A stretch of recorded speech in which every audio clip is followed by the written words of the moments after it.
le roi de gloire qui revient sur les nuées. Les nations tremblent, les nations tremblent. Je vois son amour, sa grâce qui efface nos péchés. Ton peuple chante, ton peuple chante. Tout le monde déclare Hosanna, Hosanna, Hosanna à toi Seigneur. Hosanna, Hosanna, Hosanna à toi Seigneur.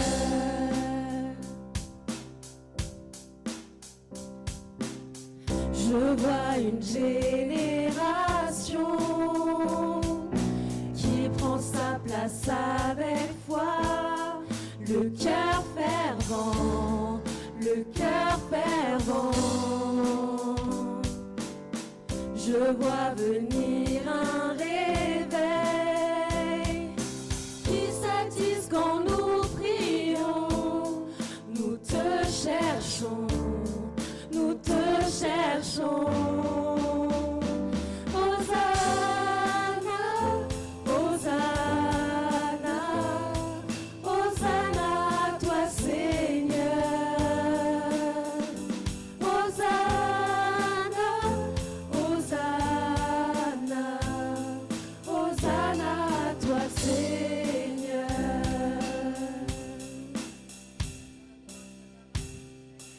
Prends mon cœur et rends-le pur.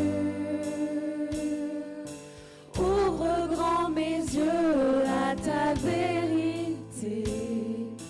Montre-moi comment aimer comme tu m'aimes. Proclamez pour le Seigneur. Rends-moi sensible à ta paix.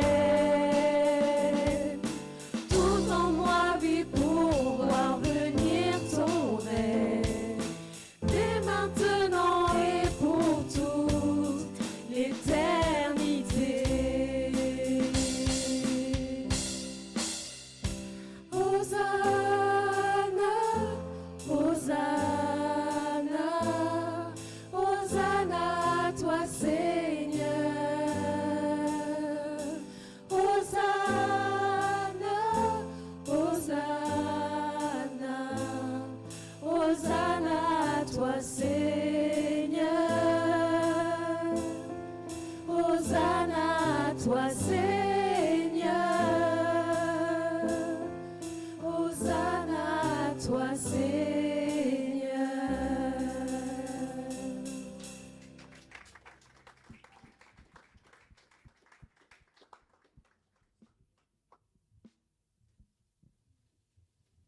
Psaume 95, versets 1 à 3.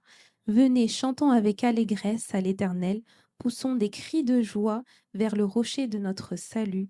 Allons au-devant de lui avec des louanges, faisant retentir des cantiques en son honneur, car l'Éternel est un grand Dieu, il est un grand roi au-dessus de tous les dieux. Ce psaume nous rappelle qu'il est notre Dieu, le grand roi, digne de toute notre adoration. Alors dans un même élan, nous proclamons son nom, nous élevons nos voix ensemble pour chanter ce prochain chant, Yahweh.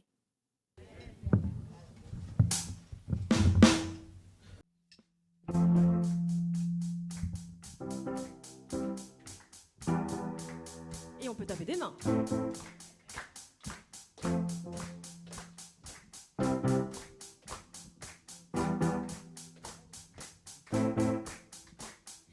L'Éternel est mon berger, de rien je ne manquerai.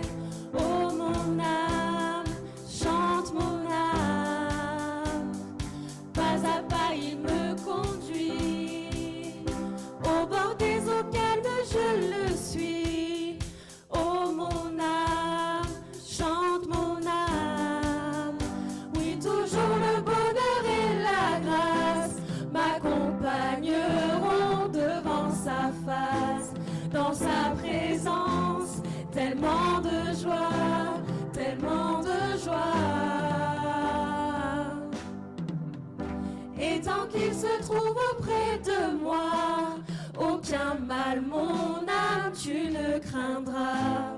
Et dans son temple, je reviendrai, je reviendrai. Et si je traverse encore la vallée de l'ombre de la mort, oh mon âme, chante mon âme, puisqu'il m'aime le premier, non rien ne pourra me séparer de son amour, de son amour. Tout le monde, oui, toujours le bonheur et la grâce m'accompagneront devant sa face, dans sa présence, tellement de joie, tellement de joie. Et tant qu'il se trouve auprès de moi, aucun mal, mon âme, tu ne craindras. Et dans son temple, je reviendrai, je reviendrai. Yahweh, Yahweh, Yahweh, tu fais briller sur moi ton soleil. Yahweh, Yahweh, Ta lumière chasse au loin les ténèbres. Yahweh, Yahweh, Ta parole éclaire mon sentier. Yahweh, Yahweh, Tu fais briller sur moi ton soleil. Yahweh, Yahweh, Ta lumière éclaire mon sentier. Ta parole éclaire mon sentier. Yahweh, Yahweh, Yahweh.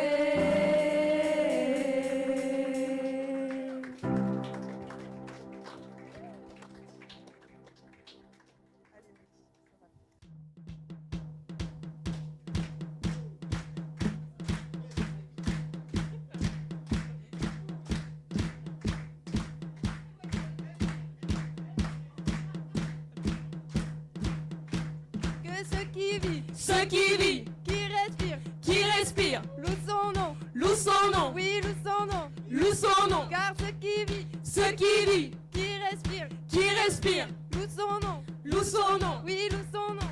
louent son nom. Je louerai sur les monts et du fond des vallées. Quand je suis confiante ou quand sombre ma foi, je louerai dans la crainte et dans l'insécurité. Ma louange est un fleuve qui emporte l'ennemi. Car tant que je vivrai, tout en moi chantera béni l'Éternel, oh mon âme. Bénis l'Éternel, oh mon âme. J'élève ma voix, mon Dieu est vivant, rien n'arrêtera ma louange. Bénis l'Éternel, oh mon âme. Je louerai peu importe que dicte mon âme. Je louerai car je sais tu es autour. Ma louange est un chant, un propre chant. Ma louange est le cri qui a détruit Jéricho. Car tant que je vivrai, tout en moi chantera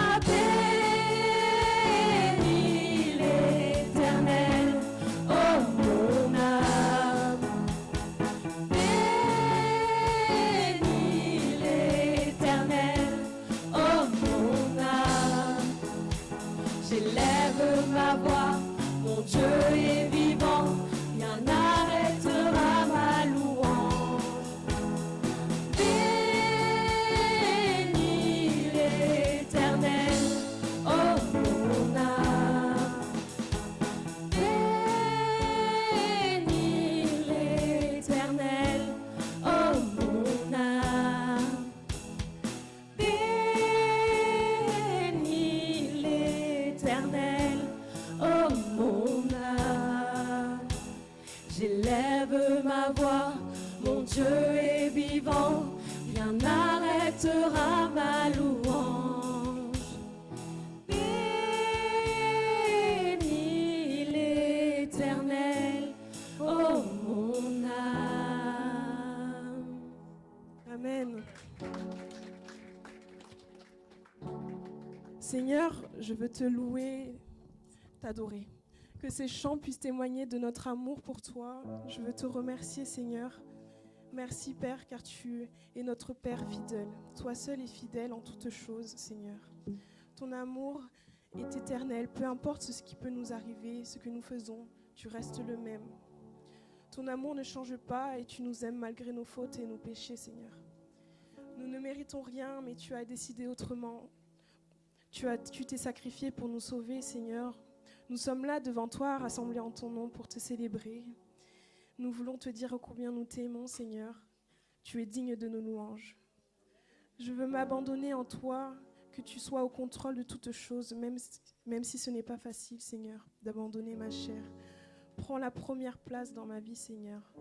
Que ton Saint-Esprit inonde ce lieu, Seigneur. Je te remercie, car je sais que nous avons la victoire en toi, Seigneur. Tu es mon Père. Quand je suis faible, tu me rends forte et tu me soutiens, Seigneur. C'est le moment d'élever nos voix, Seigneur. Frères et sœurs, et levez vos voix pour louer le Seigneur. Amen.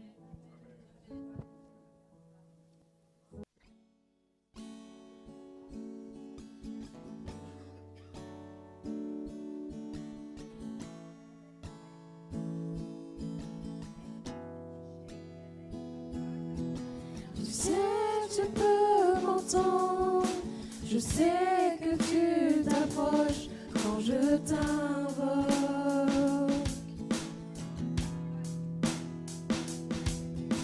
Et pris par ton amour, les vents, les vagues viendront, mais je demeure. Les mains vers les cieux, Je te donne mon cœur, je dirai à mon âme, tu es Dieu de tout. Et si les mers se déchaînent, tu parles et tu les calmes, tu es mon repos, tu es au contrôle. Et je crois que ton Saint-Esprit est là pour me conduire.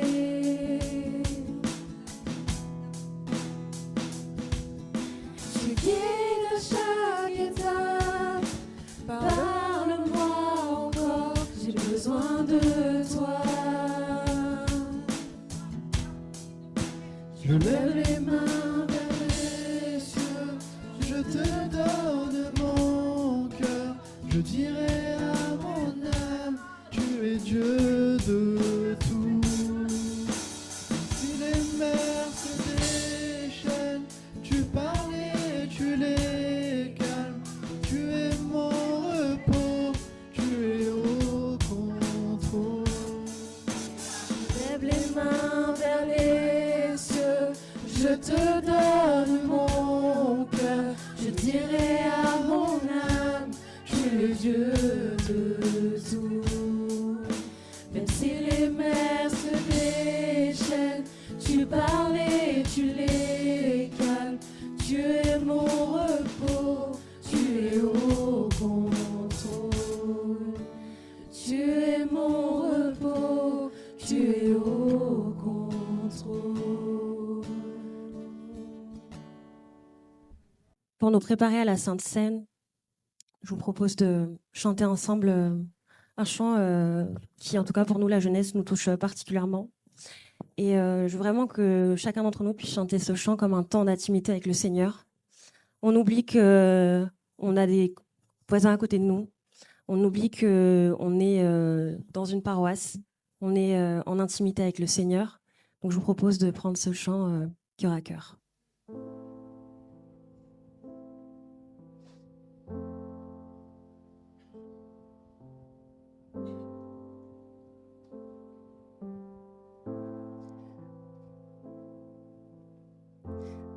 Ton cœur que je recherche, dès que le soleil se lève, je connais ta douce voix. Mon cœur ne brûle que pour toi. C'est toi seul que je désire, même quand mes pensées chavirent. Je connais ta douce voix. Jésus, tu m'attires à toi pour un cœur à cœur avec toi, Seigneur. Le reste perd en importance quand je suis là dans ta présence.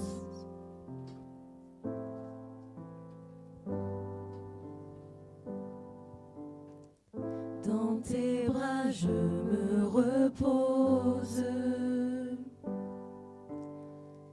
Tous mes fardeaux je les dépose.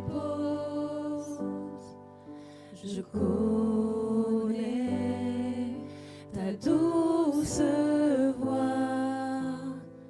Jésus, je ne veux que toi.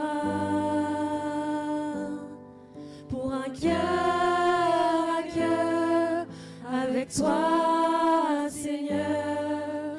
Le reste perd en importance quand je suis là dans ta présence, face à face, devant ta grâce. Le reste perd en importance quand je suis là dans ta présence.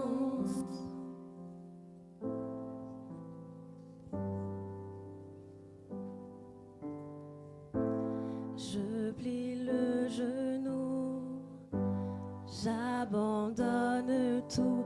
Le seul désir de mon cœur, c'est ton cœur. Je plie le genou, j'abandonne tout. Le seul désir de mon cœur, c'est ton cœur. Je plie le genou, j'abandonne tout. Le seul désir de mon cœur, c'est ton cœur. Je plie le genou, j'abandonne tout. Le seul désir de mon cœur, c'est ton cœur. Pour un cœur à cœur avec toi, Seigneur. Le reste perd en importance quand je suis là dans ta présence, face à face, devant ta grâce. Le reste perd en importance quand je suis là dans ta présence. Quand je suis là dans ta présence. Quand je suis là dans ta présence.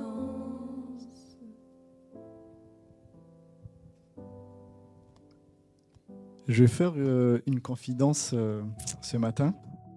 Quand on m'a confié la préparation de la Sainte Seine, j'ai eu la boule au ventre parce que je me suis dit parler devant vous tous, porter cette responsabilité est assez intimidant. Je me suis senti si petit, mais au fond, je savais que mes craintes s'effacent devant la grandeur du Seigneur. Et quand on réalise cela, la pression retombe. Ce qui compte, ce ne sont pas nos capacités, c'est ce que Dieu nous confie. Et c'est exactement le sens de 1 Pierre, chapitre 4, verset 10, qui nous rappelle que chacun a reçu un don, une grâce particulière, que nous devons mettre au service des autres. Donc Dieu n'attend pas des voies parfaites, il nous fait grâce et nous demande tout simplement d'utiliser nos voix pour partager son amour. D'ailleurs, aujourd'hui, si nous sommes devant vous, c'est grâce à vous. Vous priez pour nous, vous nous faites de la place et nous vous remercions du fond du cœur pour tout ça. Et c'est ce qui rend ce repas si précieux. Cette table, c'est ni celle des anciens ni celle des jeunes, c'est la table de la grâce. Jésus nous invite tous ensemble, tels que nous sommes, pour ne former qu'une seule famille, unie par son sacrifice. Je vous invite à prier. Seigneur Jésus, merci pour ton sacrifice à la croix. Merci pour ton sang versé pour nous et merci pour ton corps blessé pour nous sauver, Seigneur. Seigneur, merci pour ta grâce qui nous accueille tels que nous sommes, Seigneur. Seigneur, pendant que nous allons prendre ce repas, aide-nous à s'unir, Seigneur, et à suivre selon ta volonté et à ne pas nous juger selon nos capacités, Seigneur. Merci pour tout, Seigneur, au nom du Seigneur Jésus. Amen. Prenons le pain, le corps du Christ est donné pour vous.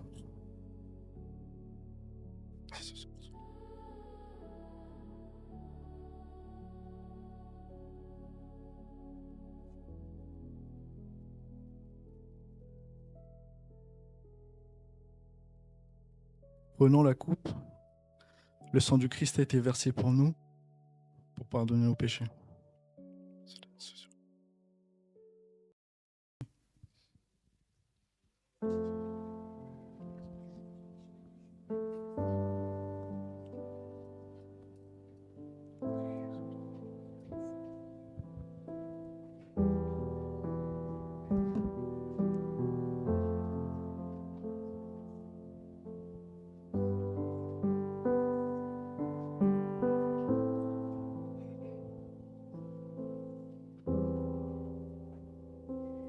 Ébloui par ta grandeur, toi le plus beau des auteurs, je suis fasciné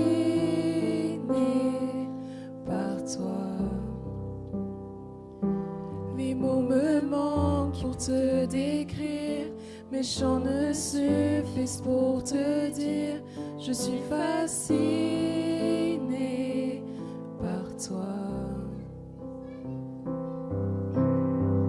Tu l'as probablement entendu plus d'1 million de fois, mais que ma prière se joigne aussi à ces millions d'autres voix, chantant Alléluia.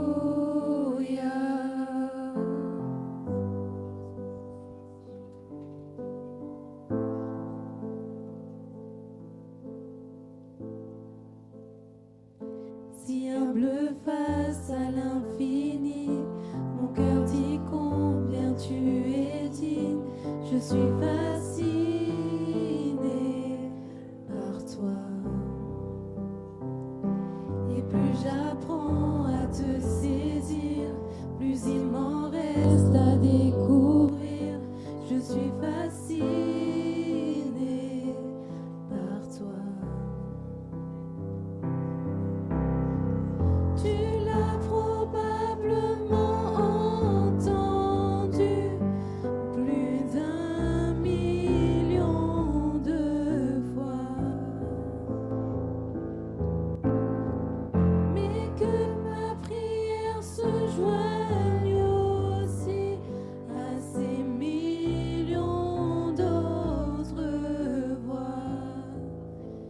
Chantons Alléluia.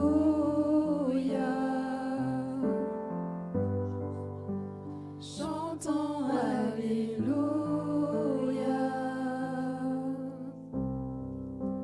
Chantons Alléluia.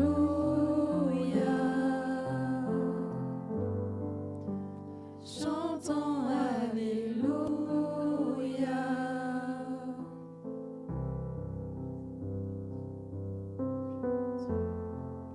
Qui était, qui est et qui sera. Je suis fascinée par toi. Qui était, qui est et qui sera. Je suis fascinée par toi. Qui était, qui est et qui sera. Je suis fascinée par toi. Qui était, qui est et qui sera. Je suis fascinée par toi. Tu l'as probablement entendu plus d'1 million de fois. Mais que ma prière se joigne aussi à ces millions d'autres voix. Chantons Alléluia.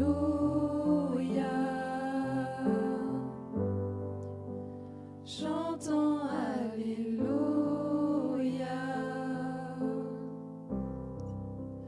Chantons Alléluia.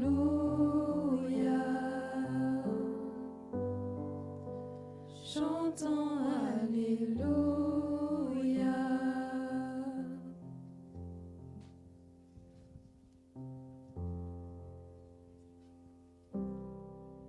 On va poursuivre ces moments du coup avec Soa qui va nous apporter un témoignage. Bon, ce culte, il est né de la volonté de la jeunesse de témoigner de ce que nous avons reçu de la part de Dieu et de vous le partager avec des chants que nous, on écoute au quotidien et qui font du bien à notre âme. En effet, la Bible dit « Jeune homme et jeune fille, vieillard et enfant, qui louent le nom de l'Éternel, car son nom seul est élevé, sa majesté est au-dessus de la terre et des cieux. » Amen. Aujourd'hui, je vais particulièrement vous partager une période de renouveau que moi j'ai vécue récemment et comment Dieu a transformé mes certitudes les plus ancrées pour avancer dans son plan merveilleux. Donc il y a presque 2 ans, j'ai connu une situation que je n'aurais jamais pensé vivre de ma vie. Être en arrêt de travail à cause de maltraitance de la part de mon employeur. Si on revient un petit peu en arrière sur mon parcours, j'ai fait un parcours scientifique, sans obstacle, sans questionnement. Pourquoi ? Parce que butée comme je suis, j'ai besoin de tout comprendre et que la rigueur de ce domaine me plaît. Et c'est vrai, comme Barbara me l'a dit aussi, me rassure. Cette voie, je l'ai choisie dès l'âge de 13 ans et je ne l'ai jamais remise en question. Dans les yeux de mes proches, cette jeune adolescente que j'étais avait déjà un avenir tout tracé. C'est facile pour elle. Et moi-même, j'ai fini par adhérer à cette croyance aussi. En 2022, je quitte la région parisienne pour intégrer cette société à Pau. Je m'étonne, ou plutôt je m'offusque de découvrir des collègues en poste depuis 10, 20, 30 ans, résignés par cette structure et par ses fonctionnements malsains, voire en état dépressif. Au cours du temps, j'apprends que 1, 2, puis 3 personnes et plus sont en souffrance sévère. Certains sont suivis et sous anxiolytiques depuis plus de 20 ans. D'autres ne dorment plus la nuit car ils n'arrivent pas à décrocher. Certains s'imaginent frapper leur manager dans leurs rêves et ont peur de péter un câble au travail. D'ailleurs, un collègue s'est suicidé il y a moins de 5 ans dans notre bâtiment. Et pourtant, au niveau de la hiérarchie, ça reste l'omerta. Au fur et à mesure des mois, j'ai vu mes réunions de travail se transformer en groupes de parole thérapeutiques, où chacun pleurait et penchait son cœur sur sa souffrance au travail. J'ai vu des équipes entières se cacher dans le bâtiment, fuir un manager. J'ai vu des collègues user de leur droit d'heure de récupération de manière régulière pour pouvoir s'absenter sur les créneaux où le manager était sur site. Et tout cela, ça faisait partie de notre quotidien habituel, jusqu'à atteindre un jour 50% de l'effectif en arrêt de travail à cause du même manager direct, en simultané, précise. Et puis un jour, ses collègues, c'est devenu moi. Je passerai ici les détails des raisons des maltraitances que j'ai vécues, mais je peux vous dire que moi aussi j'ai vécu le mal-être au travail et je sais que je ne suis pas la seule. Je sais ce que c'est que d'arriver au travail à l'ouverture pour avoir le moins d'horaires en commun avec son manager, de partir en crise de pleurs, inexpliquée, juste en apercevant un email avec un certain nom. Je sais aussi ce que c'est de planifier son emploi du temps en fonction de celui du manager pour ne pas le croiser. Je sais ce que c'est que de ne plus dormir et que les quelques minutes de sommeil qu'on a soient interrompues par un réveil inopiné en crise de pleurs. Je sais aussi la frustration et la culpabilité ressenties quand ni le corps ni l'esprit ne décrochent, malgré 3 semaines de vacances dans un lieu paradisiaque. Je sais ce que c'est aussi de vivre quand le corps répond au mal-être psychique, physiquement et de manière chronique. Bon, passons. Pourquoi ce témoignage rentre-t-il dans le cadre du thème « La jeunesse a de la voix » ? C'est un peu le thème du jour. Eh bien, parce que cette gamine de 24 ans à l'époque n'a jamais accepté de se taire. Et pour cause, mes collègues vous le diront, j'étais travailleuse, appliquée, performante, souriante. Ils avaient l'habitude de dire en rigolant, je suis un cadre dynamique. Donc bref, sur papier, c'est ce que je croyais qu'un employeur voulait. Mais selon l'employeur, j'étais aussi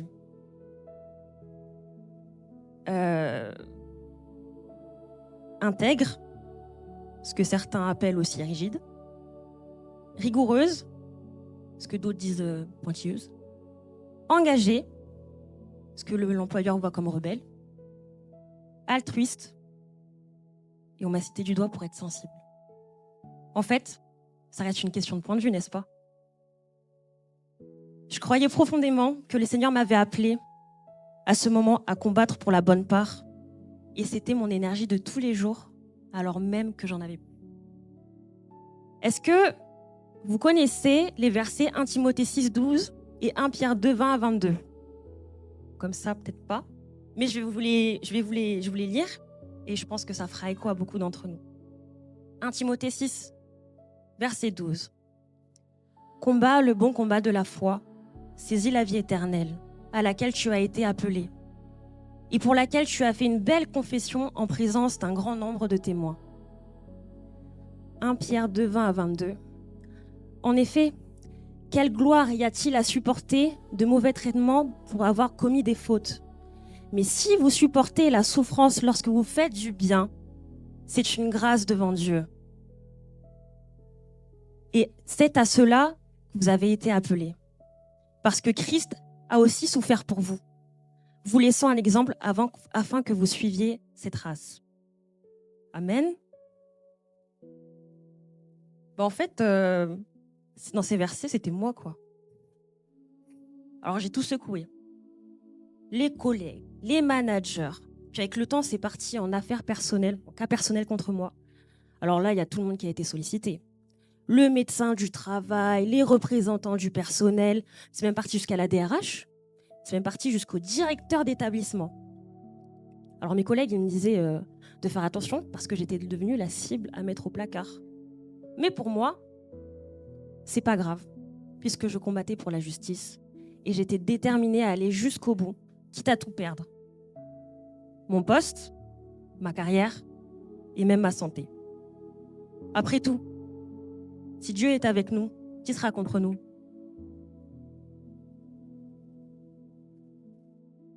Alors je suis allée au bout de moi-même, convaincue que c'était ce que le Seigneur me demandait. Fin d'année 2024, ma tête, mon corps et mon esprit ne tiennent plus. Et les médecins me disent « Stop. Maintenant, je vous oblige à arrêter. » Alors c'était 2 semaines d'arrêt, 2 mois, 4 mois, jusqu'à maintenant. Et là, j'ai tout remis en question. À quoi est-ce que je sers sur cette terre ? Je ne veux pas baisser les bras si près du but. Moi, je ne me résignerai pas.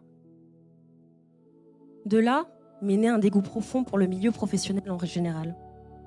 Impossible d'apercevoir une quelconque offre d'emploi, ni de discuter d'une discussion en lien avec du travail sans partir en crise de peur, alors que ça ne me concerne même pas.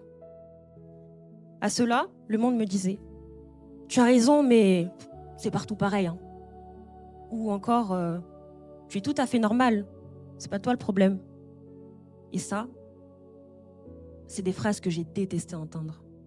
Parce qu'elles me renvoyaient à ce que je considérais être mon impuissance.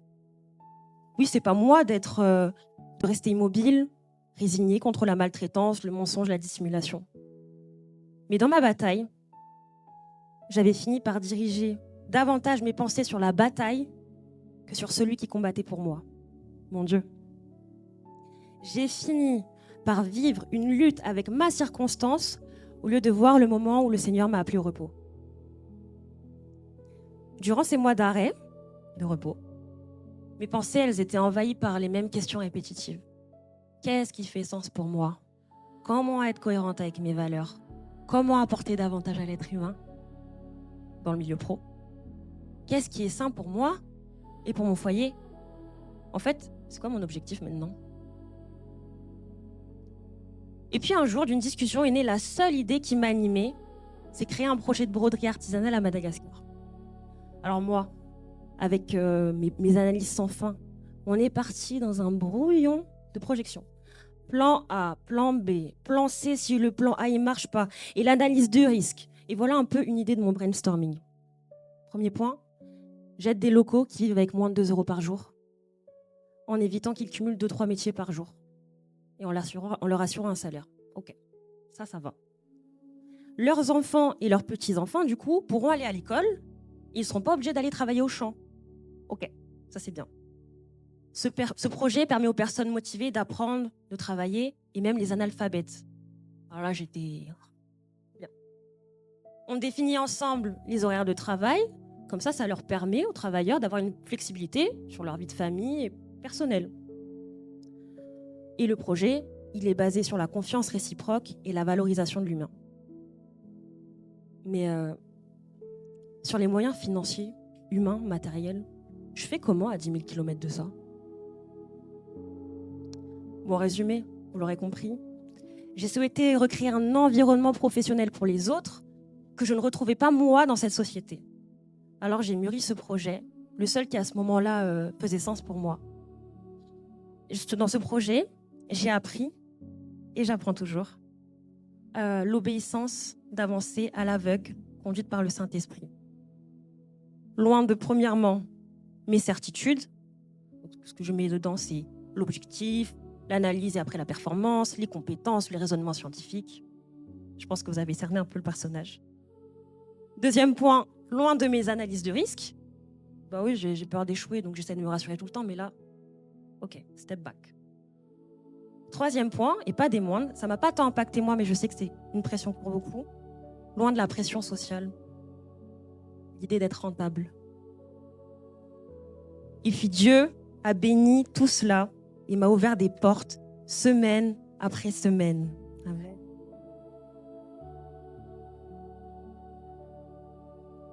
Nouvel an 2026. Minsk, mon mari, pour ceux qui ne le connaissent pas, coucou, me dit 2026, tu verras, ce sera une année de changement pour nous. Déterminé. Jamais, oui, j'y crois, Seigneur, mais comment? Je sais pas, mais j'avance selon ton plan, selon ton timing. Foi reboostée, je reste focus sur mon Dieu et la pierre revient. Merci, Seigneur. Février 2026, après plus de 10 ans pour moi et après le départ d'une vie pour Minsk, on décide de retourner à Madagascar pour 2 semaines. Ce voyage, nous l'avons pensé familial, local, au cœur du village familial, loin des coins touristiques et de notre ultra confort de France. Ce voyage, il avait aussi pour but de nous soumettre une nouvelle inspiration. Et je me souviens que pendant les 10 heures d'avion à l'aller, je priais, je disais « Seigneur, je rentrerai pas en France sans que tu m'aies donné une révélation particulière. C'est mort !» J'étais à fond. Là-bas, Minchk et moi allions de révélation en révélation. Une confirmation qui nous a été livrée sur un avenir professionnel. Un appel à s'engager davantage dans le service.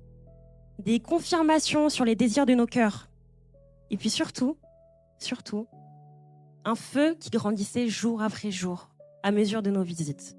Faire quelque chose. Mais quoi ? Fin de voyage, on rentre en France, chamboulé de tout ça, mais aussi d'une triste observation. À Madagascar, rien n'a évolué en 10 ans, voire pire, la situation s'est aggravée. Une semaine ou deux après notre retour, Jacques nous interpelle en fin de culte. « Quand vous aurez le temps, j'aimerais qu'on discute ensemble tranquillement, avait-il dit. » Moi, mon cœur, il bondit. Je me mets à sourire, bêtement, parce que le Saint-Esprit me dit déjà que nous allions parler de Madagascar. Je le sais, je le sens, je suis convaincue. Je me dis, ok, tranquille, j'attends le moment. Nous finissons par échanger tous les trois. Voici ce que Dieu avait mis dans nos cœurs. Pour Minchk et moi, nous voulions apporter quelque chose pour Madagascar. Et pour Jacques, j'ai reçu que je devais partir à Madagascar par un rêve de Josie. Durant les semaines qui suivent, chacun prend du temps dans la prière pour être guidé, discerner le plan de Dieu et pas le nôtre. Pour moi surtout, c'était le moment de ne pas reprendre mes plans d'analyse si ancrés, mais d'apprendre à me taire devant le Seigneur et d'attendre sa parole. Petit à petit, il y a une trame de projet qui s'est montée. Et là, dans ma tête, c'était « Ok, super. Et maintenant, l'organisation, on fait comment ?» Eh bien, le plan de Dieu, il est tellement parfait que Minchk a un contact proche qui a l'habitude d'organiser la venue de personnes en mission à Madagascar. Merci, Seigneur.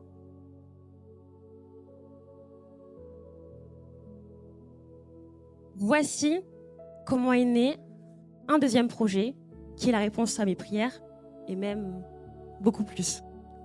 Et dans tout ce chemin, le Seigneur a pourvu à chaque étape.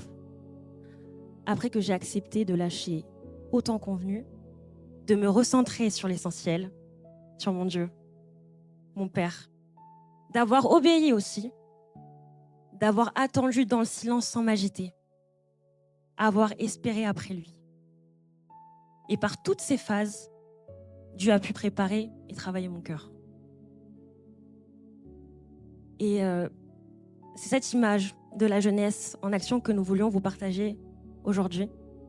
Cette jeunesse qui est pleine de zèle, bien que discrète, qui court et qui parfois tombe, car elle apprend tous les jours, que le Seigneur relève, qui a un cœur à servir malgré sa petite vie, qui recherche la sagesse de Dieu jour après jour, qui est imparfaite mais remplie de dons, annonciatrice de la bonne nouvelle, mais aussi à l'écoute de ses anciens.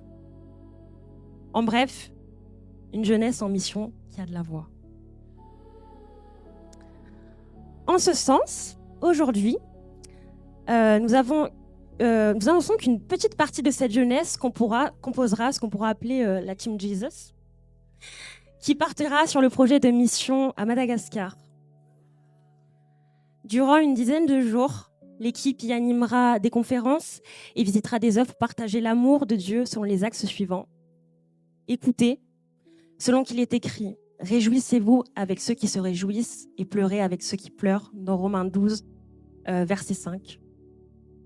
Servir, comme Paul le rappelle, par amour, soyez serviteurs les uns des autres, Galates 5, 13.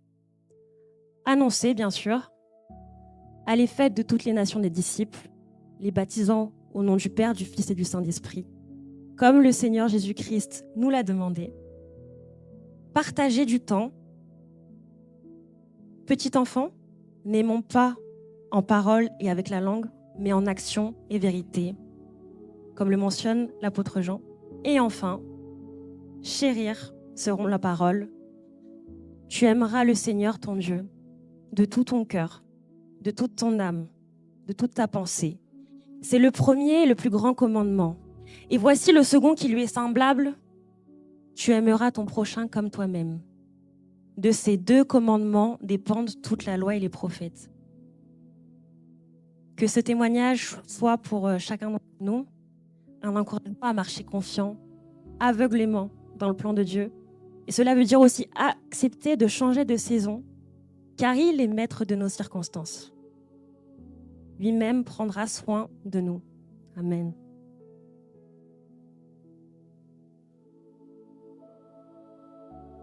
Tous les deux. Bon, vous l'avez compris, du coup, Dieu lève un nouveau projet qui n'est pas le projet de Soa, mais qui est le projet de Dieu. Donc, début novembre, Dieu voulant, on est en train d'organiser. Nous allons partir en mission avec une petite équipe. On n'a pas encore défini le nombre, mais je crois que c'est 7, 6, je ne sais plus exactement combien on est pour l'instant. L'objectif, ça sera vraiment d'impacter avec amour ce pays, de pouvoir aider et évangéliser. Mais moi, je ne crois pas au fait qu'on doit juste partir en mission. Je crois qu'on doit être envoyé par l'Église. Alors j'aimerais juste peut-être avant qu'on prenne ce temps dans le message, qu'on puisse se lever et qu'on puisse déjà commencer à prier pour Minsk, pour Soa, qui représente un peu ce voyage. Jean-François, si tu veux venir prier pour eux, pour la mission. Nous te remercions, Seigneur, de ce projet de mission que tu as mis au cœur de Soa, de Minsk, et appuyé par Jacques et Josie et l'équipe qui va partir avec eux. Merci, Seigneur, parce que ce projet est vraiment le tien. Merci, Seigneur, parce que, comme c'est ton projet, il est déjà béni d'avance. Quand tu envoies, tu pourvois. Et Seigneur, le chemin est déjà tracé. L'onction est prête. Les équipes sont sur le point de se constituer. Merci Seigneur, parce que ton plan est déjà parfait. Et ce que tu leur demandes, c'est de mettre leurs pieds dans tes pas, dans ce pays qui en a tant besoin. Nous te remercions pour le cœur que tu leur as donné, ce cœur d'amour et de compassion envers leur peuple à Madagascar. Merci Seigneur pour l'œuvre qu'ils vont accomplir en ton nom. Merci Seigneur parce que tu les bénis et tu fais d'eux des sources de bénédiction, des canaux de bénédiction pour toutes les personnes qu'ils vont rencontrer. Et nous te bénissons Seigneur déjà pour les bonnes nouvelles qui vont nous ramener suite à cette mission. Nous te bénissons Seigneur, nous les bénissons et en ton nom, nous les envoyons, mais c'est toi qui les envoies. En tout cas, nous les accompagnons dans ce beau projet, non seulement en prière, mais aussi, peut-être d'une autre manière aussi. Voilà. Merci Seigneur pour tout ce que tu as prévu pour eux et à travers eux. Amen. Amen, amen, amen. Notre désir n'est pas de faire une mission à Madagascar. Ce qu'on a reçu de Dieu vraiment, nous on va y aller pour poser le fondement, poser la première pierre. Mais notre désir en fait, c'est que chaque année, on puisse envoyer des personnes, on puisse soutenir les œuvres là-bas, on puisse vraiment avoir des nouvelles régulièrement, prier pour eux, etc. Donc ça, c'est un projet aujourd'hui où Dieu nous a connectés sur ça. Mais je veux vraiment que ça soit un projet d'église. C'est pour ça on va pas le développer maintenant, mais il y a plein de choses à dire sur ce qui va être fait. On communiquera tout ça. Sachez une chose, c'est qu'on a besoin de prière, on en plein dans l'organisation, mais on a aussi besoin de finances, pour être tout à fait transparent. Et ces finances, ce n'est pas pour nous, parce que chaque personne qui part va financer son propre billet d'avion. Hein. Mais c'est vraiment pour les œuvres. Donc tous les fonds qui seront récoltés seront vraiment en fait pour pouvoir bénir et évangéliser. Voilà. Je suis heureux. Vous savez, il y a des moments quand on est pasteur qui nous touchent particulièrement. Quand je vois des frères et des sœurs passer par les eaux du baptême, moi, ça réjouit mon cœur parce que je vois ce que Christ a fait. je vois l'impact. Il y a d'autres moments où vraiment je suis profondément touché. C'est des moments comme ce matin. Vous savez, ce que j'aspire pour cette église, et je peux même parler aussi au nom du pasteur Benjamin, c'est pas que nous soyons là en train de faire, mais vraiment on a à cœur de voir des gens se lever. On a à cœur des gens prendre leur place, à saisir leur appel. On a à cœur de voir des disciples de Jésus-Christ. Et c'est vraiment notre désir. Alors moi, quand je vois la jeunesse se lever, quand je vois la jeunesse qui va répéter des soirs et des soirs et des soirs, juste pour pouvoir vous faire passer un temps dans l'adoration, ça me réjouit profondément. Et on peut vraiment les encourager. On peut les encourager parce qu'il se passe des belles choses dans la jeunesse. Et vous savez, là, Soa et Minch ont partagé cette mission, mais ils font un vrai travail pastoral auprès de la jeunesse. Ils ont un vrai cœur de berger. Et je veux le dire vraiment, c'est des soutiens pour moi.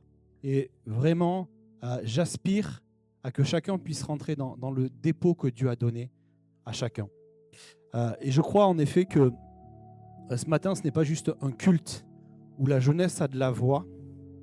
Je crois que c'est un culte aujourd'hui qui vient essayer de rappeler cette vérité, de se lever et de se positionner là où on est. Et vous savez, moi, quand j'ai commencé mon ministère, j'ai commencé assez tôt, j'avais 24 ans. Donc ça fait un peu plus de 12 ans, ça faisait à peu près mon âge. Quand j'ai commencé mon ministère, j'étais jeune. Et ce qui m'a vraiment aidé, c'est d'avoir des personnes matures dans la foi, des personnes qui étaient là à mes côtés, qui priaient pour moi, qui me conseillaient, des fois qui me redressaient quand je faisais des erreurs, qui m'aimaient sincèrement. Et je crois que, vous savez, ces temps-là aussi, c'est notre responsabilité à nous.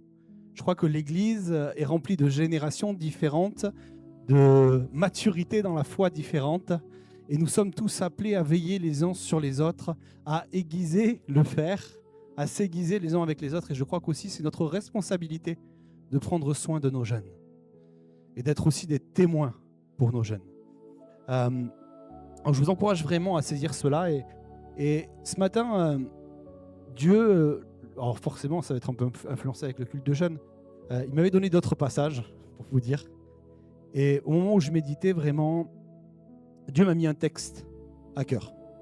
Ce texte-là, c'est le porte-drapeau de tous les jeunes. Souvent, en fait, quand je vois des jeunes qui rentrent dans leur appel, qui rentrent dans leur ministère, c'est un verset qui cite facilement. Ce verset-là, c'est 1 Timothée 4, verset 12, qui dit ceci, que personne ne méprise ta jeunesse.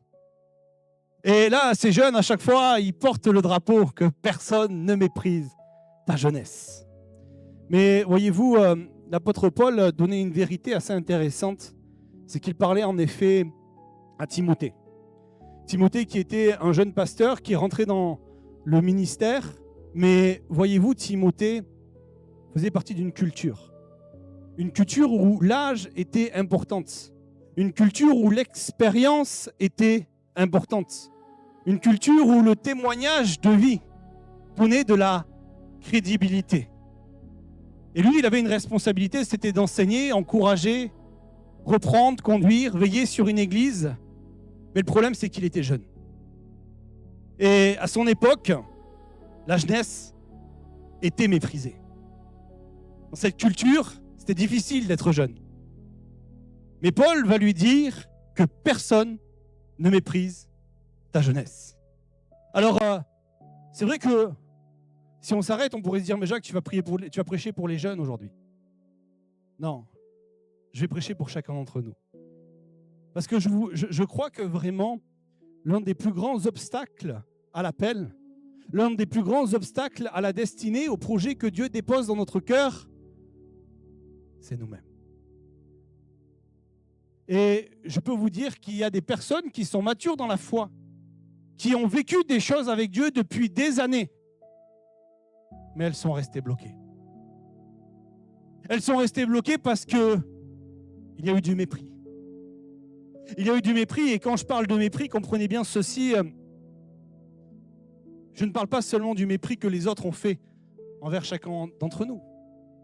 Je parle de ce mépris personnel, individuel. Parce que le mépris, voyez-vous, c'est aussi quand toi-même, tu commences à diminuer ce que Dieu a mis en toi. Et je crois que le mépris est l'une des pires choses. Vous savez, il y a des chercheurs qui ont observé pendant des décennies ce qui détruit les relations humaines. Et ils ont découvert que le facteur le plus destructeur des relations humaines n'était ni la colère, ni les disputes, mais c'était le mépris. Et ce matin, j'aimerais qu'on regarde en effet 2 mépris à combattre. J'aimerais qu'on regarde le premier mépris, qui est le mépris envers nous-mêmes, le mépris envers le dépôt que Dieu a déposé en nous, et le mépris qui vient des autres. Oui, le mépris envers nous-mêmes. Le mépris envers nous-mêmes, c'est quand on dit « Ah, Jacques, je suis trop jeune. Moi, je ne suis pas capable. Je ne suis pas prêt. Moi, je ne sais pas parler. Jacques, je n'ai pas assez d'expérience. Ou je ne suis pas comme un tel. Je ne suis pas comme lui, je ne suis pas comme elle. Mais toi, Jacques, tu parles bien. Moi, je ne sais pas parler. Ah, mais toi, Jacques, tu es comme ça. Mais moi, je ne suis pas comme ça. » Et alors, petit à petit, nous sommes en train de mépriser ce que Dieu a déposé. Nous sommes en train de mépriser notre appel. Nous sommes en train de mépriser notre témoignage. Nous méprisons notre place dans l'Église. Nous méprisons les dons que Dieu nous a donnés. Nous méprisons la capacité que Dieu nous a donnée pour pouvoir l'utiliser pour sa gloire. Pourtant, Dieu le dit bien dans ses paroles. Qui méprise le jour des petits commencements? Comprends bien cela. Bien souvent, on essaie de mettre beaucoup de choses sur le dos du diable. Mais le plus grand frein à ta destinée, c'est toi-même. Le diable n'a pas besoin que les autres te méprisent si tu as déjà appris à te mépriser toi-même. Il n'a pas toujours besoin que quelqu'un t'empêche de servir si ton cœur s'est disqualifié lui-même. Il n'a pas toujours besoin de fermer la porte si tu n'as jamais osé l'ouvrir. Il n'a pas besoin de dire « tu ne peux pas » si tu te le répètes tous les jours, jour après jour. Et voyez-vous, ce n'est pas nouveau. Le mépris est quelque chose de régulier, quelque chose de fréquent. Et d'ailleurs, dès qu'il y a un appel, dès qu'il y a une destinée, dès qu'il y a un dépôt, bien souvent les hommes de Dieu répondent comme ça. Moïse l'a dit. « Je ne sais pas parler. Ah Seigneur, je suis un homme qui n'a pas la parole facile. J'ai la bouche et ma langue qui est embarrassée. » Gédéon, qui est appelé à libérer le peuple, va dire « Je suis le plus petit. Ah mon Seigneur, avec quoi je vais délivrer Israël? Voici ma famille est la plus pauvre. » Et là, quand on a l'appel de Dieu qui est là, nous commençons à nous mépriser. Jérémie qui va dire ceci: « Ah Seigneur éternel, voici je ne sais point parler, car je suis un enfant. » Je suis trop jeune. Je n'ai pas les mots. Je n'ai pas l'âge, je n'ai pas l'expérience. Tu t'es certainement trompé de personne. Et vous savez ce que Dieu va répondre à Jérémie? Il va lui répondre 3 mots. Ne dis pas. Ne dis pas. Ne dis pas je suis un enfant. Ne dis pas je ne suis pas capable. Ne dis pas je n'y arriverai pas. Ne dis pas. Vous savez, parfois ce que Dieu doit combattre, ce n'est pas ce que les gens disent sur nous, mais c'est sur ce que nous disons sur nous. Dieu devait arrêter la bouche de Jérémie avant qu'il puisse utiliser cette bouche pour les nations. Alors j'aimerais te poser cette question. Cette voix qui te répète « tu n'es pas capable ». Tu n'es pas à la hauteur, tu n'es pas légitime. D'où vient-elle? D'où vient-elle vraiment? Pourquoi tu te poses cette question régulièrement quand tu sens qu'il faut faire quelque chose mais tu ne te sens pas apte? Parce que laisse-moi te dire que le mépris de soi n'apparaît pas nulle part comme ça. Le mépris se nourrit au travers de comparaisons. Tu te compares et en te comparant tu te dis ah non, moi, par rapport à lui, non. Ou alors le mépris naît au travers de blessures qui sont là. Quelqu'un t'a dit un jour que tu voudrais rien, alors tu penses que tu vaux rien. Quelqu'un t'a dit que tu n'étais pas capable, alors tu penses que tu n'es pas capable.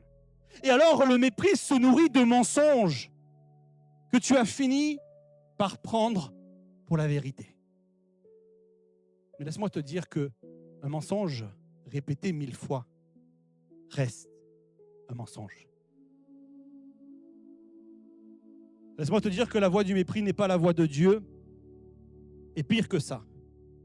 Parce qu'à chaque fois que tu dis « je ne suis pas capable », à chaque fois que tu dis « non, c'est trop tard, je n'y arriverai pas », tu sais qui c'est qui parle? C'est ton identité charnelle. Mais à chaque fois que tu proclames « je suis capable » au nom de Jésus-Christ, tu parles selon ton identité céleste. Parce que laisse-moi te dire que celui qui vit en toi est Jésus-Christ. Celui qui vit en toi est l'Esprit Tout-Puissant qui peut tout et qui peut agir au travers de toi. Parce que la capacité ne vient pas de toi, mais la capacité vient de celui qui habite en toi.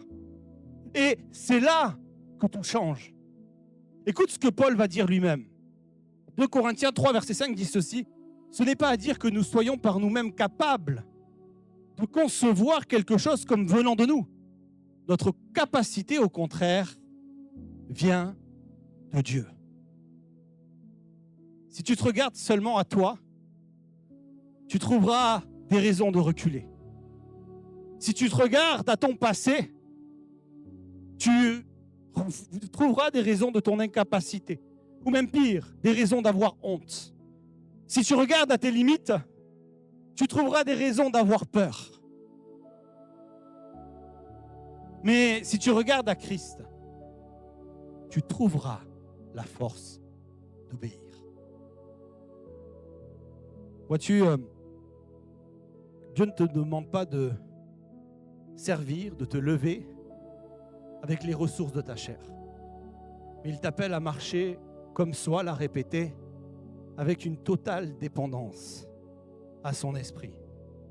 Tu peux avoir des plans, tu peux avoir des capacités comme soi l'avait, des capacités intellectuelles à organiser, à structurer les choses des fois et même les mettre à la gloire de Dieu.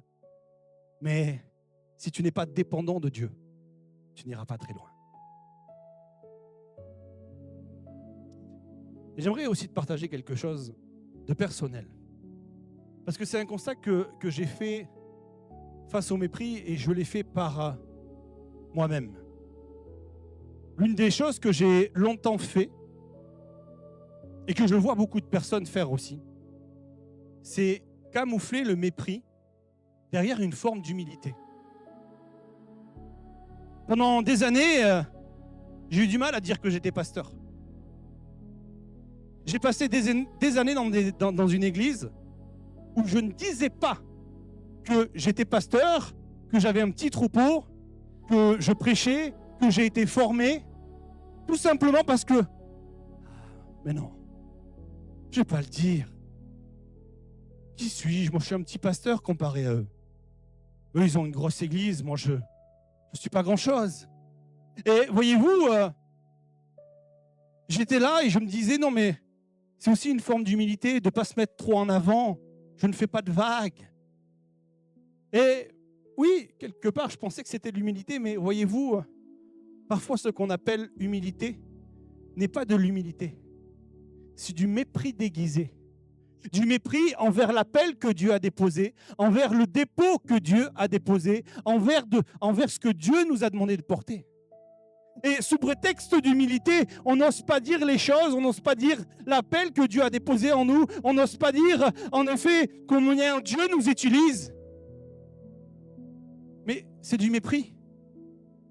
Si tu camoufles Jésus-Christ, c'est du mépris. Vois-tu, l'humilité ne méprise pas ce que Dieu donne. L'humilité ne méprise pas quand Dieu appelle. L'humilité reconnaît que tout vient de Dieu. Ne confonds pas discrétion et désobéissance. Si Dieu t'a appelé, reconnais que cela vient de lui. Si Dieu t'a donné, reconnais que cela vient de lui. Ne t'en glorifie pas, mais ne le méprise pas non plus. Parce que refuser ce que Dieu donne ou cacher ce que Dieu donne, c'est la peur habillée en vocabulaire spirituel. Dieu t'a appelé, Dieu t'a donné, non pas pour le camoufler.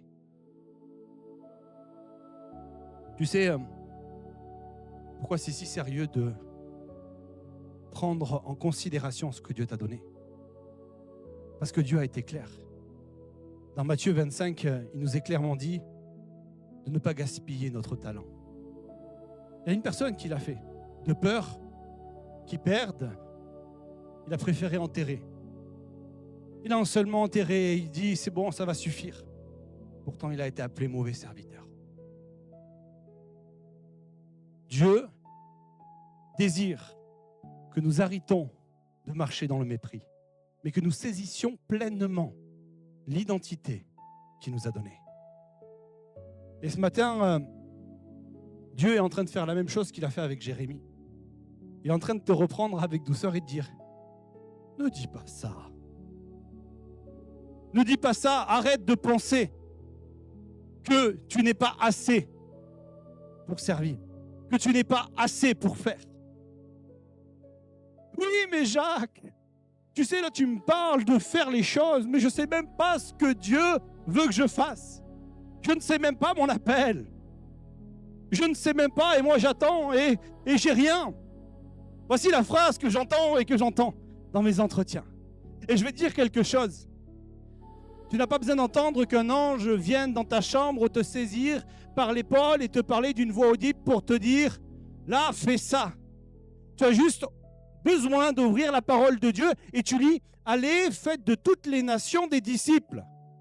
Alors commence à aller et à faire des disciples. Commence à arriver dans l'église, à voir une jeune sœur, un jeune frère qui vient de se faire baptiser et dire « Écoute, viens, on va prier ensemble. Viens, je vais t'apprendre ce que Dieu m'a appris. Viens, je vais t'encourager. Viens, je vais veiller sur toi. » Parce que c'est ça, faire des disciples aussi. C'est, viens, tu passes dans la rue et là, tu sens qu'il faut que tu annonces la bonne nouvelle. Annonce la bonne nouvelle. Ce n'est pas réservé au pasteur, c'est réservé à chacun d'entre nous. Quand Dieu te dit « Aime ton prochain », aime ton prochain. Fais des choses pour manifester l'amour de Dieu. Quand Dieu te dit priez les uns pour les autres, prie les uns pour les autres. Et tu vois, tu n'as pas besoin d'une révélation d'un ange qui vient et qui te dit fais ça. Non, tu as juste besoin d'ouvrir la parole et de dire mon Dieu, je vais me consacrer à ce que tu écris. Et parce que tu l'as dit, parce que tu me demandes de le faire, tu vas me donner les capacités pour le faire. Comprenez-vous ceci? Arrête de te mépriser. Et vous savez, des fois même, Dieu se révèle au fur et à mesure de notre marche. Il y a quelqu'un dans l'église, on avait cette discussion justement, elle m'a dit, mais Jacques, ça fait des mois que je prie et vraiment, j'ai pas eu la révélation. Et je lui dis, ok, qu'est-ce que tu aimes faire? Elle me dit, oh, ben moi j'aime bien faire ça. Tu voudrais faire ça dans l'église? Elle dit, oui, j'aimerais bien, mais je pense que j'y arriverai pas. Je pense que je n'ai pas les capacités. J'ai ok, fais. Alors elle a commencé à faire.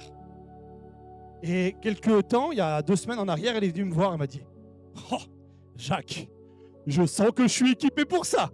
Je sens que Dieu m'utilise. Je sens que Dieu agit au travers de moi. J'ai envie d'aller plus loin, j'ai envie de faire ça parce que cette personne était disposée. » Et comprends bien ceci, Dieu n'utilise pas les personnes qui sont capables, mais il utilise les personnes qui sont disposées.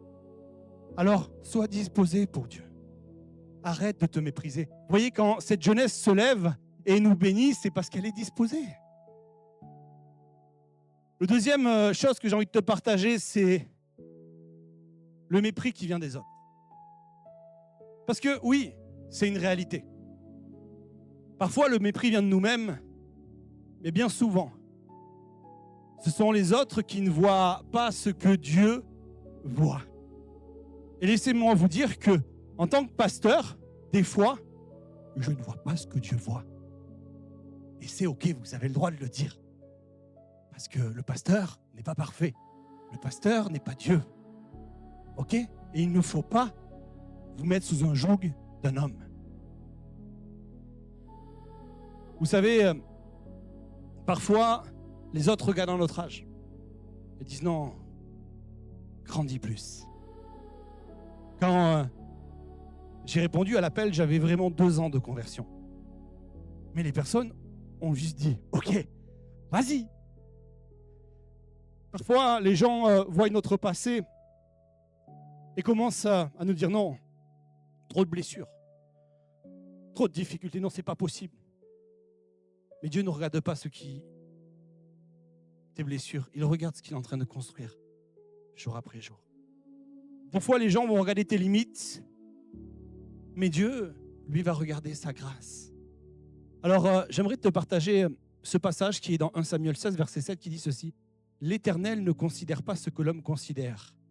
L'homme regarde à ce qui frappe les yeux, mais l'Éternel regarde au cœur. » Voyez-vous, ce passage-là, c'est Dieu qui le dit à son prophète Samuel, qui est un homme de Dieu, qui a une oreille tellement aiguisée pour Dieu, qui ce jour-là était en train de se tromper. Ce jour-là, ce prophète-là est appelé pour choisir le nouveau roi. Et là, il appelle les enfants et il voit les enfants. Et ils sont là, ils passent tous, mais ce n'était aucun d'eux. Cet enfant que Dieu avait choisi, c'était l'enfant qui était méprisé. Le petit jeune berger qui était dans un coin du champ. Mais Dieu a dit, c'est celui-ci que j'ai regardé, parce que j'ai vu son cœur. On parlait de David. Et vois-tu, malheureusement, ce mépris-là, on ne le retrouve pas forcément chez les personnes extérieures à l'église, mais on le retrouve souvent dans les églises. Quand les disciples vont voir les enfants arriver, ils vont les empêcher d'aller voir Jésus. Jésus va leur dire, non, laissez venir à moi les enfants. Voyez-vous, c'était les disciples de Jésus-Christ, ils marchaient jour après jour avec Jésus, ils voyaient que Jésus prenait soin de ceux qui étaient méprisés, mais malgré ça, ils ont méprisé à leur tour. Et des fois, sans s'en rendre compte, nous aussi, par nos comportements, nous méprisons les autres. Nous aussi, des fois, on se dit non, mais lui, franchement, ça va quoi, il avait besoin de s'asseoir et d'écouter un peu plus. Hein. Et c'est une réalité. Mais Dieu nous appelle, non pas à marcher dans le mépris, mais à regarder pleinement ce que Dieu veut pour chacun d'entre nous. Et j'aimerais te donner la clé, je vais essayer d'accélérer un petit peu, parce qu'il est déjà tard. Te donner la clé pour avoir de la crédibilité. Parce que, en fait, le verset ne s'arrête pas là. Quand Paul va dire à Timothée, à ce jeune, il va dire que personne ne méprise ta jeunesse. Et là, tous les jeunes disent Amen. Mais il va lui donner la clé. Il va lui donner la clé face au mépris. Il va lui donner la clé face à ces gens qui essayent de le rabaisser. Il va dire ceci. Timothée, que personne ne méprise ta jeunesse, mais sois un modèle. Sois un modèle. Voilà le remède contre le mépris. Ce texte de Timothée est clair. Tu veux pas que les autres te méprisent? Manifeste Jésus-Christ. Vous savez, j'ai vécu une expérience avec ce texte qui m'a chamboulé. C'était d'ailleurs lors de mon premier ministère. On est parti avec Josie travailler dans un orphelinat, on était au Brésil. Et alors, quand on était au Brésil, on n'avait qu'une hâte, c'était notre premier ministère, on avait le feu, on n'avait qu'une envie, c'était de retrouver ces enfants, de pouvoir les bénir, de pouvoir les aimer, de pouvoir passer du temps avec eux, etc. Et vous savez, on a une expectative qui est là. On se dit, ah ouais, on va faire ça avec eux, on On va prendre ce temps-là avec eux. Et alors, on arrive là-bas au Brésil et on rencontre du coup d'abord le pasteur et la directrice qui nous disent, bon, mais comment vous voulez faire pour votre intégration? Nous, on pense que ça serait bien quand même d'y aller petit à petit. Ça serait bien que vous puissiez avoir un premier contact avec eux pour qu'au moins ils sachent qui vous êtes, qu'ils puissent s'habituer à vous, etc. Elle dit, et ça serait bien du coup que ça soit un moment cool et agréable. On dit, mais oui, c'est une bonne idée. Alors, qu'est-ce qu'ils aiment faire, les enfants? Et là, elle nous dit, ben, écoutez, ce sont des enfants et des ados, en grande partie. Ils aiment bien le foot. Merveilleux. On va faire un tournoi de foot pour notre première rencontre. Et alors, tout content, on arrive à faire ce tournoi de foot. Et là, on réunit les gars, les filles. Et on leur dit, bon, mais voilà, on va faire des règles. Alors, vous voyez, si vous ne vous comportez pas bien, ça, c'est le carton jaune. Hein, c'est un avertissement. Et après, rouge, dire, là, maintenant, ça suffit. Hein, vous arrêtez. Et alors, on était un peu naïfs, tout contents. Et on a commencé ce tournoi de foot et on a vécu la misère. On a vécu la misère comme jamais. On a vu des ados qui, au moindre coup, commençaient à se bagarrer, commençaient à se donner des coups de poing, commençaient à s'insulter, à tel point que ce n'était pas juste des bagarres, ils voulaient se tuer. Il y en a certains qui prenaient carrément des bouts de bois et des cailloux pour se les lancer dans le but de se faire du mal. Et nous, on était là en train d'essayer d'arrêter, etc. Et on n'avait aucune autorité. Les semaines qui ont suivi, même Josie était face à des enfants qui voulaient carrément lui lancer des cailloux. Pour vous dire un petit peu l'ambiance dans l'orphelinat, on devait cacher les couteaux dans les maisons des enfants pour pas qu'ils se mettent des coups de couteau.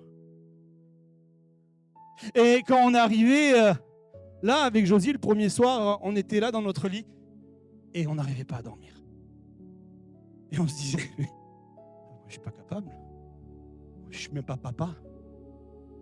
Josie était enceinte et j'étais même pas encore papa. Comment je vais pouvoir gérer ces enfants turbulents? Comment je vais pouvoir, jour après jour, essayer de les impacter? Et alors, j'étais en train de me mépriser. Et le lendemain matin, j'ai pris ma Bible et je suis tombé sur ce passage qui dit que personne ne méprise ta jeunesse, mais sois un modèle. Et là, j'ai compris une réalité. Être un modèle. Voyez-vous, ces enfants, ce n'étaient pas des orphelins. C'est des enfants qui étaient mis dans ce foyer, dans cet orphelinat, parce que la majorité d'eux venaient d'enfants de favela, de cartels, où ils ont vu leurs parents partir en prison parce qu'ils avaient tué des personnes. Ces enfants-là vivaient dans une extrême violence. Ces enfants-là ont vu leur mère complètement droguée et se prostituer. Donc en fait, la réalité, c'est que leur comportement et ce qu'ils faisaient au quotidien était juste le reflet du modèle qu'ils avaient connu. Et en fait, Dieu était en train de me dire, Jacques, ne te méprise pas, mais sois un modèle. Et j'ai compris vraiment que ces enfants avaient besoin de voir un autre modèle qu'ils ont connu, Jésus-Christ. Vous savez, Dieu ne répond pas au mépris par du bruit. Il répond au mépris par du fruit. Par le fruit d'une vie transformée. Par le fruit de ce qu'il a fait. Là où les autres t'ont méprisé, par ce que tu étais avant, par ta dernière saison, par ton passé, un jour ils verront le fruit de ce que Dieu a fait. Et tu seras crédible à leurs yeux. Tu sais, on a une responsabilité. J'aimerais peut-être juste passer la vidéo, Ben. Dark clouds gather and fill the sky. Don't know how to talk to you, just know how to say goodbye. Have you actually got a driver's license? I don't think so. Go back where you came from. Learn to speak English. Go back where you came from.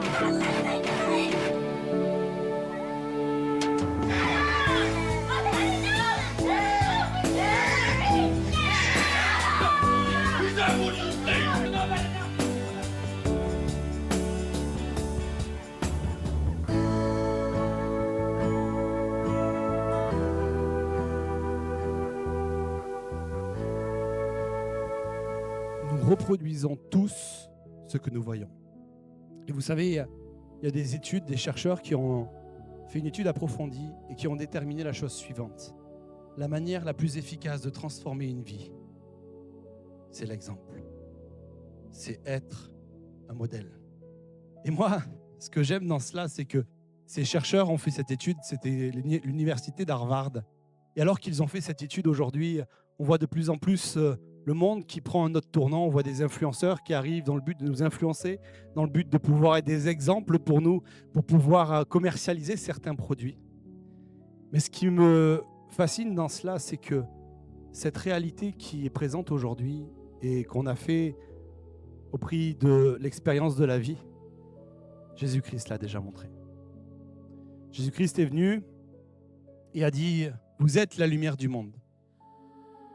Jésus-Christ est venu, il a dit « Vous êtes le sel de la terre ». Et plus que cela, Jésus-Christ est venu et a montré l'exemple. Une chose que je demande de revenir. Et plus que cela, Jésus-Christ est venu et a montré l'exemple.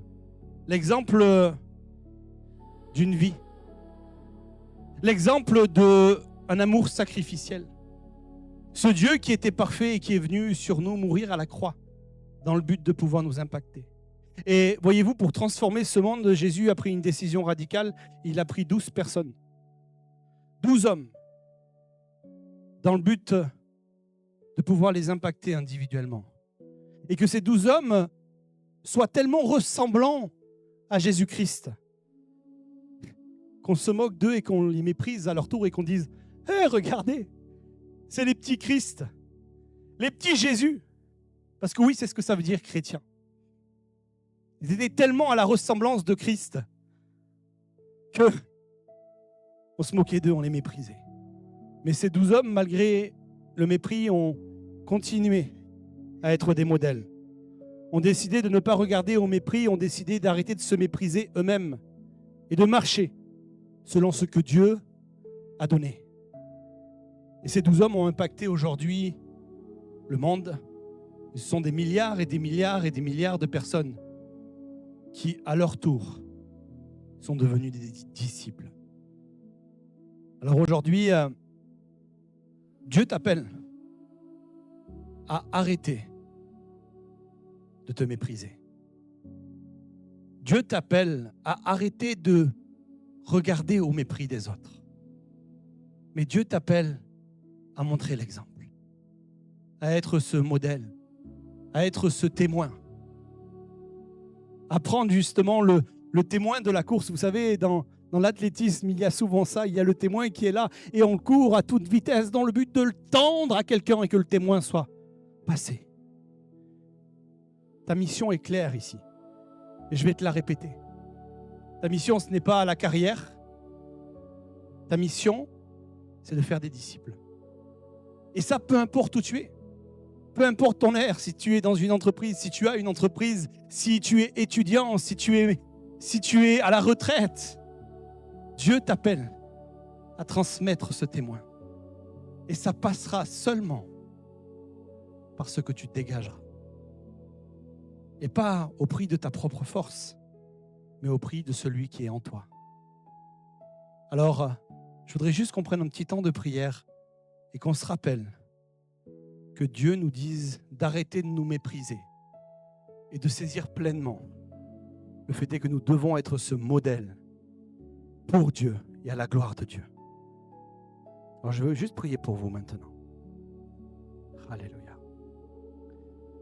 Saint-Esprit, tu vois cette parole que tu m'as donnée dans mon cœur. Je crois qu'elle est pour quelqu'un. Je crois que ce n'est pas juste un message, mais c'est que quelqu'un aujourd'hui doit arrêter de laisser plus de place au mépris qu'à ta propre personne. Alors viens maintenant renouveler cette personne-là. Que cette personne arrête de se cacher derrière les peurs. Que cette personne arrête de se cacher derrière son passé, derrière ses blessures. Que cette personne arrête de se cacher derrière son incapacité, que ce soit son âge avancé ou que ce soit son jeune âge.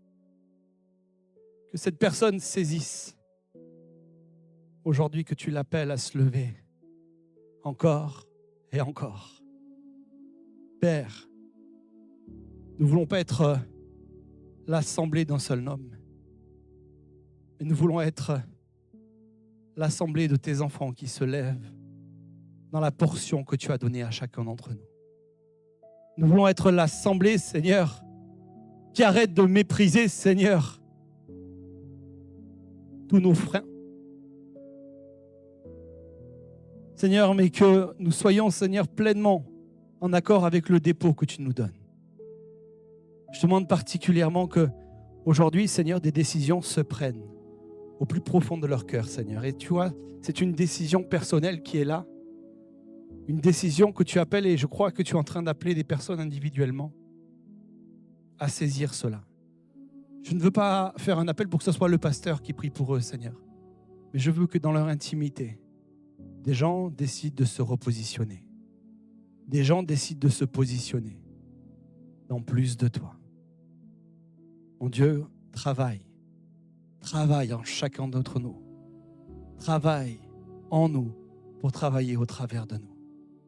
Seigneur, que les personnes passent, que ces personnes qui sont dans l'Église, ces frères et sœurs, ces disciples passent quelque part et qu'on voit qu'il y a quelque chose de différent. Qu'on voie qu'il y a Jésus-Christ. Seigneur, que les personnes de notre entourage, que les personnes qu'on croisera nous appellent aussi chrétiens, nous appellent aussi petit Christ. Mon Dieu, que notre vie, Seigneur, soit une vie, Seigneur, qui reflète Jésus-Christ.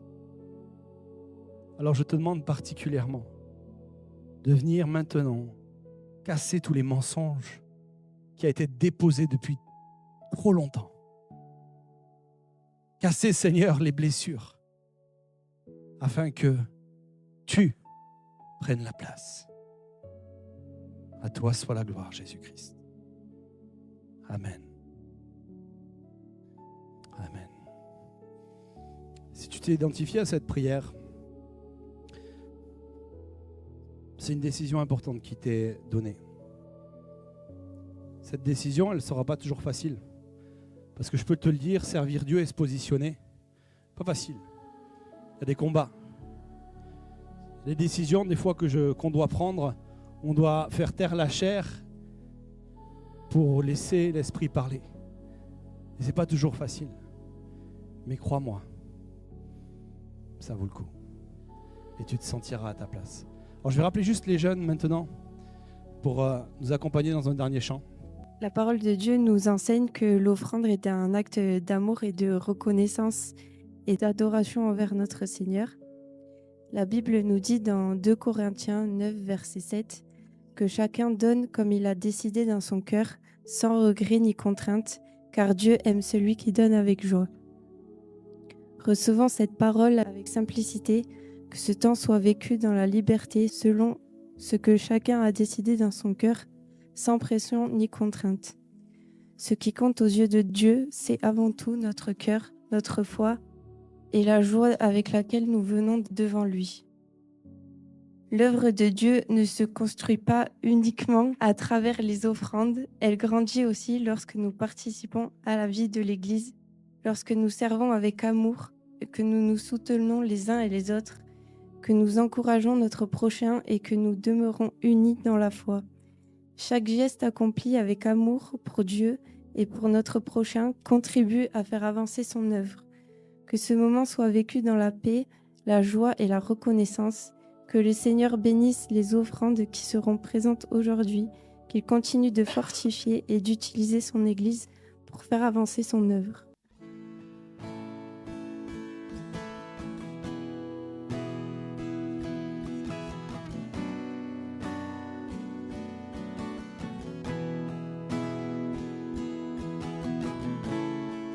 Le chant terminé, le rideau retombe, je viens simplement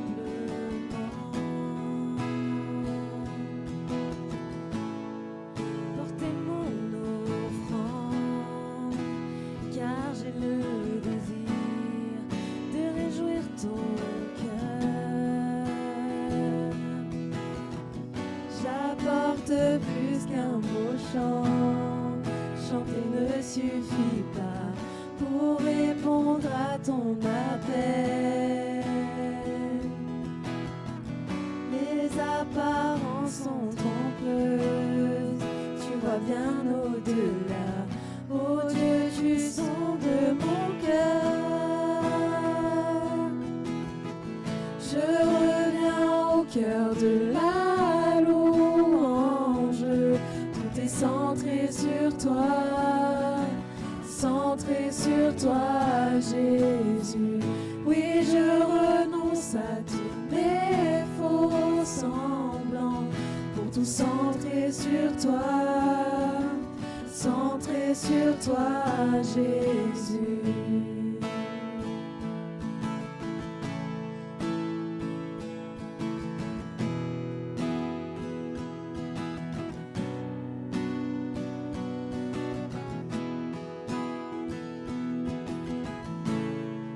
Roi d'éternité, qui peut exprimer ce dont tu es dit? Bien que faible et pauvre, je te donne tout, prends toute ma vie. J'apporte plus qu'un beau chant, chanter ne suffit pas pour répondre à ton appel. Les apparences sont trompeuses, tu vois bien au-delà. Oh Dieu, tu sondes mon cœur. Chantez, Fils de Je reviens au cœur de la louange. Tout est centré sur toi, centré sur toi, Jésus. Oui, je renonce à tous mes faux semblants pour tout centrer sur toi, centré sur toi, Jésus. Je reviens au cœur de la louange. Tout est centré sur toi, centré sur toi, Jésus. Oui, je renonce à tous mes faux semblants pour tout centrer sur toi, centré sur toi, Jésus.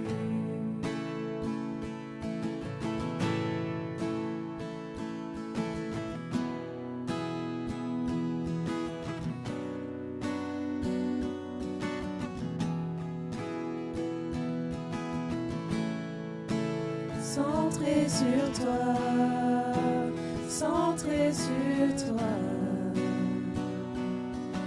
centré sur toi, Jésus.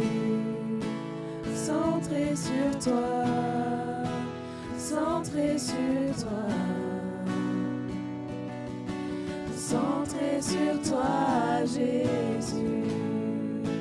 Centré sur toi, centré sur toi, centré sur toi, Jésus. Centré sur toi, centré sur toi, centré sur toi, Jésus. Je reviens au cœur de la louange. Tout est centré sur toi, centré sur toi, Jésus. Oui, je renonce à tous mes faux semblants pour tout centrer sur toi, centré sur toi, Jésus. Je reviens au cœur de la louange. Tout est centré sur toi, centré sur toi, Jésus. Oui, je renonce à tous mes faux semblants pour tout centrer sur toi, centré sur toi, Jésus.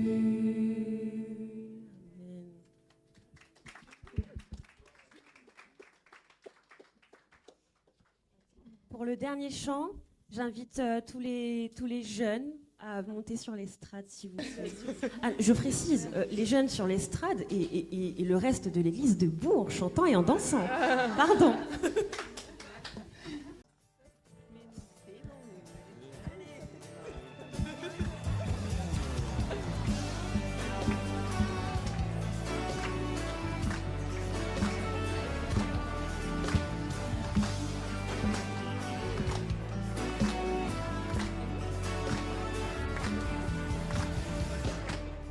J'ai pris la meilleure de toutes les décisions.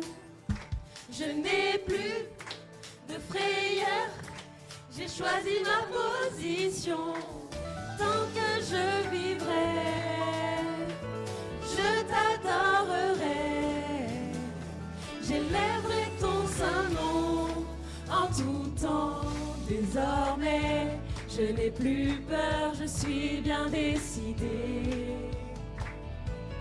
à chanter ta grandeur et ce que tu as fait. Tu as triomphé et remporté la victoire dans mes combats. Tu m'as rappelé qui tu es. Non, rien n'est trop grand pour toi. J'ai pris la meilleure de toutes les décisions. Je n'ai plus de frayeur, j'ai choisi ma position. Tant que je vivrai, je t'adorerai. J'élèverai ton saint nom en tout temps.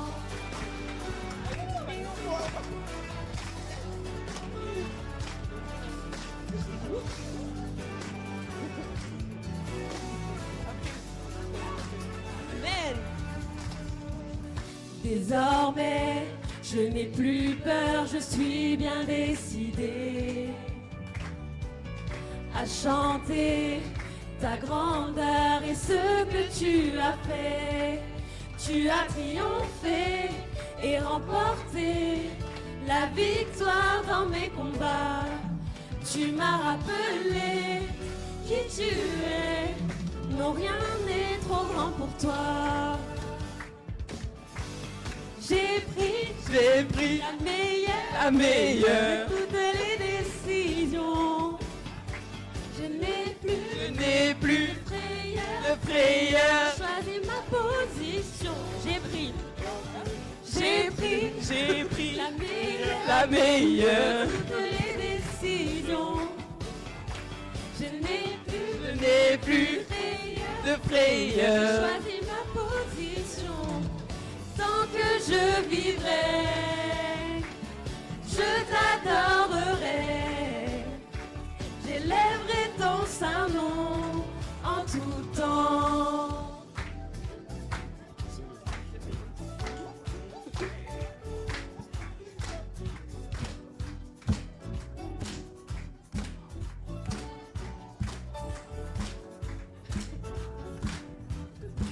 Je n'ai pas honte de toi, tu es tout pour moi, je te louerai en tout temps.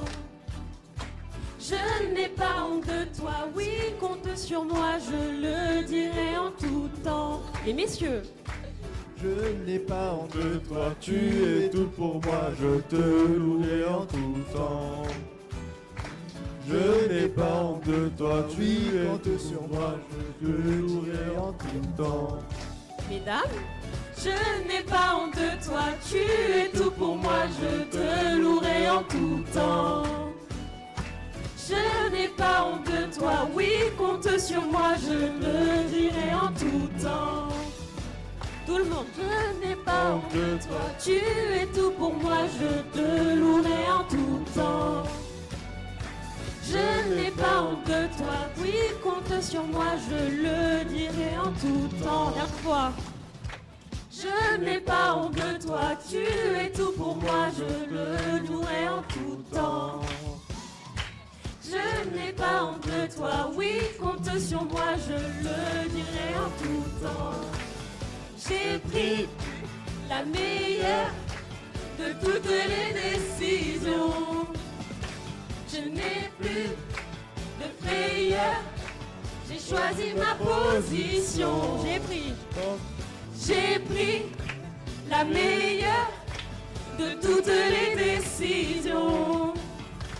Je n'ai plus de frayeur. J'ai choisi ma position. Et l'Église déclare: tant que je vivrai, je t'adorerai. J'élèverai ton saint nom en tout temps.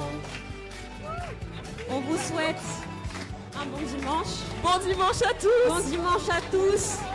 Demeurez bénis.